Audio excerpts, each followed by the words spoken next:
لیکن یہ کہ امام مہدی کی حکومت قائم کرنے کے لیے کون لوگ آئیں گے؟ عرب جو ہیں وہ اندر سے کھوکھلے ہو چکے ہیں، عیاشی نے، دولت نے، پیسے نے، دولت، پیسہ، عیاشی، اس کی وجہ سے کھوکھلے ہو چکے ہیں۔ یہاں میں آپ کو دو حدیثیں سنانا چاہتا ہوں۔ سنن ابن ماجہ کی روایت ہے حضرت ابو ہریرہ سے رضی اللہ تعالی عنہ، قال قال رسول اللہ صلی اللہ علیہ وسلم اذا وقعت الملاحم بعث اللہ بعثا من الموالی ہم اکرم العرب فرسا واجودہ سلاحا یوید اللہ بہم الدین، رواہ ابن ماجہ عن ابی ہریرہ رضی اللہ تعالی عنہ۔ جب ملاحم کا دور شروع ہوگا تو اللہ تعالیٰ اٹھائے گا ایک لشکر یا لشکروں پر لشکر موالی میں سے۔ موالی کون ہے؟ عربوں نے جب فتح کیا تھا اس پورے علاقے کو خلافت راشدہ کے دوران، اور پھر وہ لوگ جو ہے، ایک رائے تو یہ تھی کہ انہیں غلام بنایا جائے سارے آبادیوں کو، لیکن یہ کہ حضرت عمر کا اجتہاد تھا، اس کے مطابق جو ان کو غلام نہیں بنایا گیا تو وہ موالی کی حیثیت رکھتے ہیں۔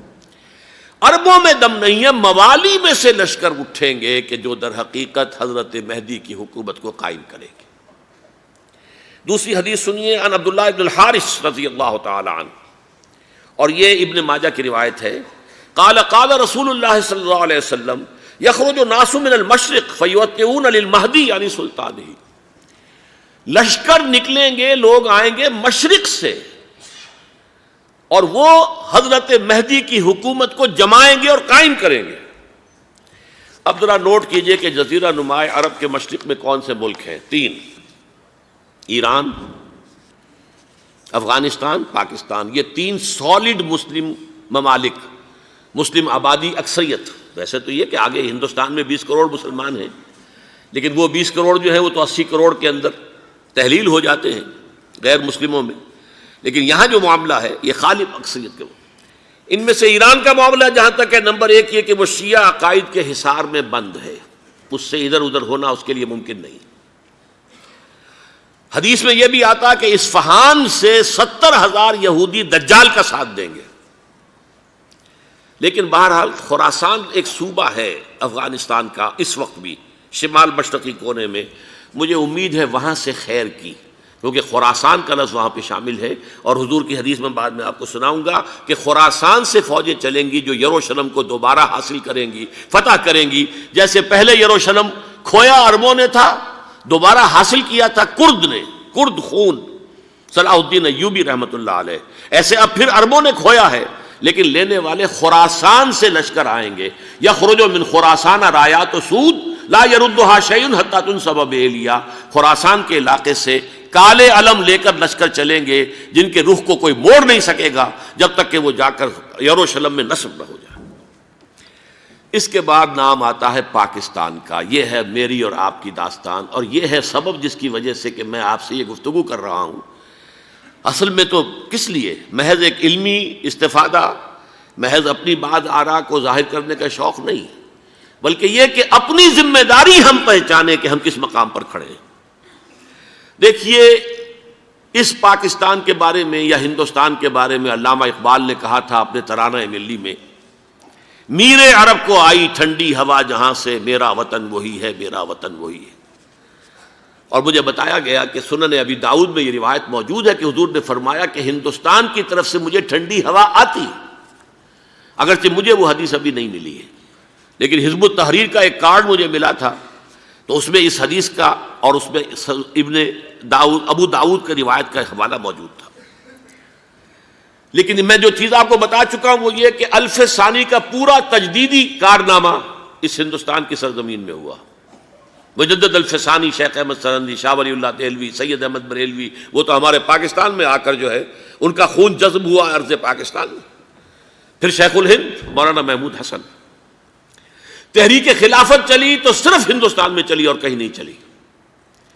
آزادی کی تحریک چلی پوری دنیا میں، وہ نیشنلزم کی بنیاد پر چلی، ملے نیشنلزم، عرب نیشنلزم، ترک نیشنلزم۔ ہمارے ہاں چلی تو اسلام کے نام پر، پاکستان کا مطلب کیا؟ لا الہ الا اللہ۔ پھر پاکستان قائم ہوا معجزے کے طور پر، بلکہ نازل ہوا ہے لیلۃ القدر میں، انا انزلناہ فی لیلۃ القدر، جیسے قرآن نازل ہوا لیلۃ القدر میں، یہ پاکستان بھی نازل ہوا لیلۃ القدر میں۔ اس کا برقرار رہنا ابھی تک معجزہ ہے۔ ہندو یہ سمجھتا تھا، کانگریس سمجھتی تھی کہ جھٹپٹ ختم ہو جائے گا۔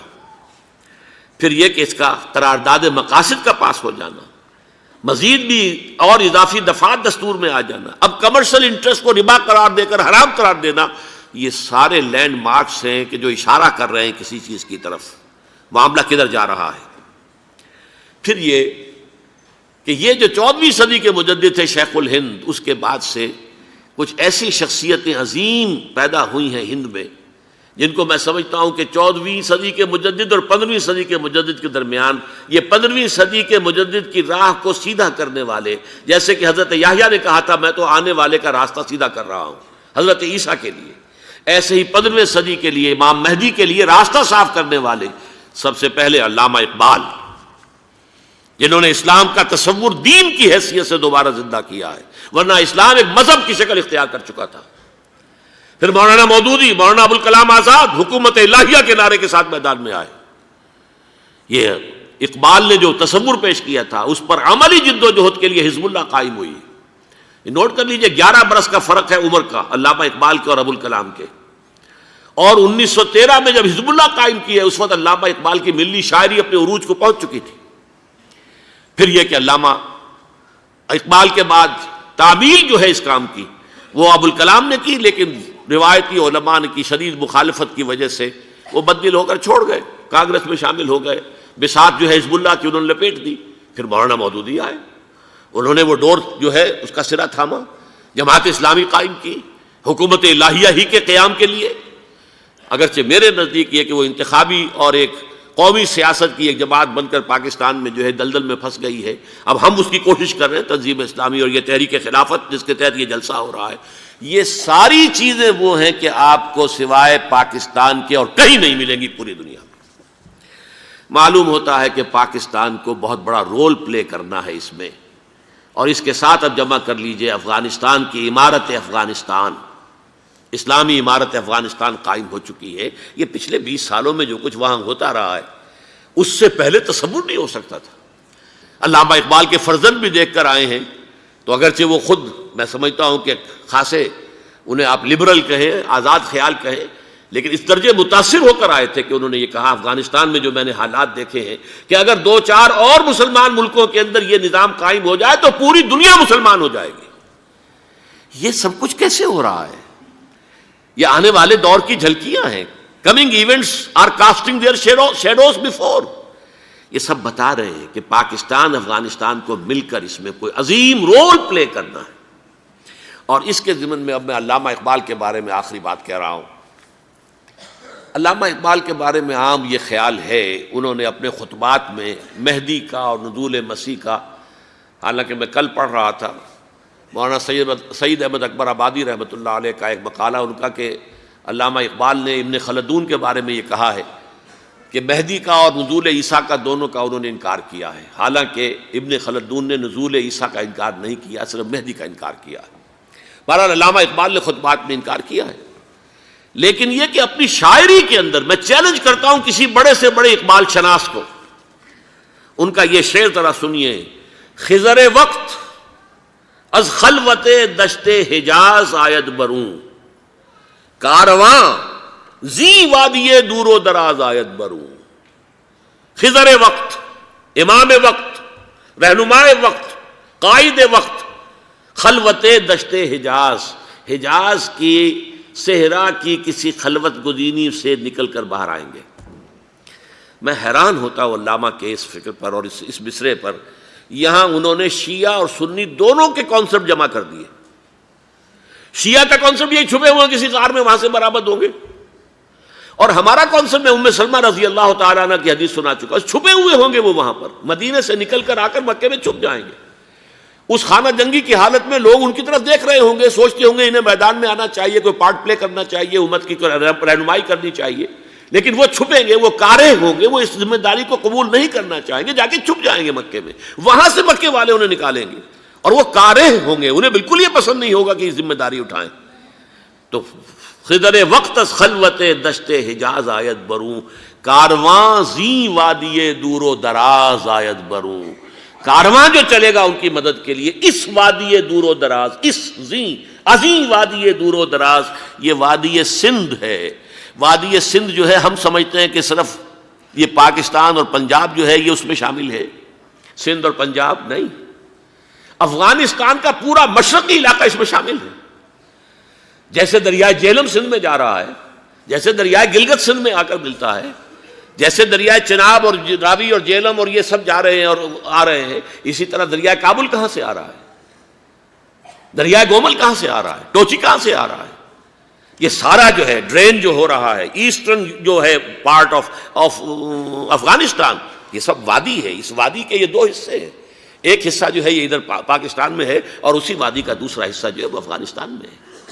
کارواں زی وادی دور و دراز آیت بروں، کارواں چلے گا یہاں سے، یخرج ناس من المشرق یؤتون للمہدی یعنی سلطان ہی، مشرق سے فوجیں چلیں گی کہ جو مہدی کی حکومت قائم کریں گی، اور یخرج من خراسان رایات و سود، اور خراسان سے سیاہ پرچم چلیں گے کہ جن کا رخ کوئی موڑ نہیں سکے گا، حتیٰ تنصب بیلیا، یہاں تک کہ وہ جا کر یروشلم کے اندر نصب ہو جائیں گے۔